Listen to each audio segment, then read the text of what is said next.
Skills Development Project in honor of Anine Boyson and Iraqis voting today. Good morning, I'm Karabo Munyuki. A 10 million rand skills development project will be launched in the rural town of Bredasdorp in the Overberg today in honor of 17-year-old rape victim Anine Boyson. She was brutally gang raped early this year and died from her injuries in hospital. Safm10am reports. Poverty, unemployment and low literacy levels have been blamed for the crime levels at Bredasdorp. Many young people sit around all day with not much to do. The project will train about 700 of them in various skills such as plumbing, bricklaying, electrical, construction and health and safety through the Sector Education and Training Authority. Each trainee will receive a monthly stipend of 1,500 rand. It's hoped the project will help to alleviate socio-economic conditions in the area. Meanwhile, 2 suspects are due to appear in court on Monday for Boyson's murder. Safm10am's SABC News. A vehicle accident is causing heavy traffic delays on the N1 north and southbound in Parktown, Johannesburg. The cause of the accident is unknown at this stage. However, the city experienced heavy rains overnight. Metro Police spokesperson Edna Mamonyani elaborates.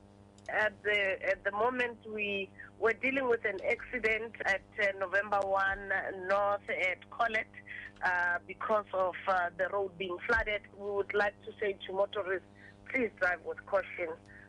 It doesn't seem like this rain is going to stop anytime soon.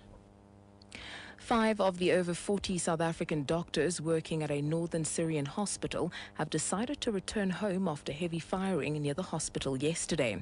They are part of the Gift of the Givers group working in the city of Dakush. The firing near the hospital caused the South African doctors to be rushed to safety. It later emerged that 2 opposing rebel groups were firing at each other. After the incident, the members of the group were given the option of returning to South Africa immediately. 5 of them decided to do so. The rest are expected home next week. Further afield, people in Iraq have begun voting in the country's first election since the departure of U.S. troops more than a year ago.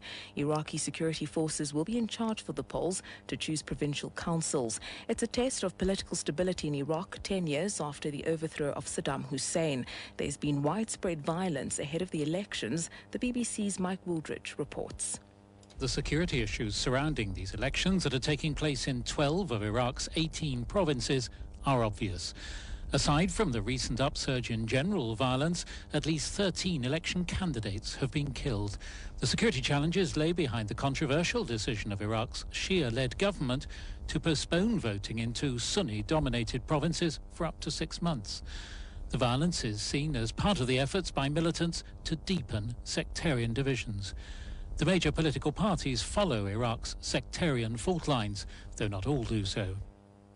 And finally, United States regulators have approved modifications made by the aircraft giant Boeing to the battery system for its 787 Dreamliner. It's a key step if the plane is to return to the sky after being grounded. The Federal Aviation Administration will now instruct operators to make changes to Dreamliner jets. The BBC's Richard Westcott has more. The 787 Dreamliner was grounded around the world in January after 2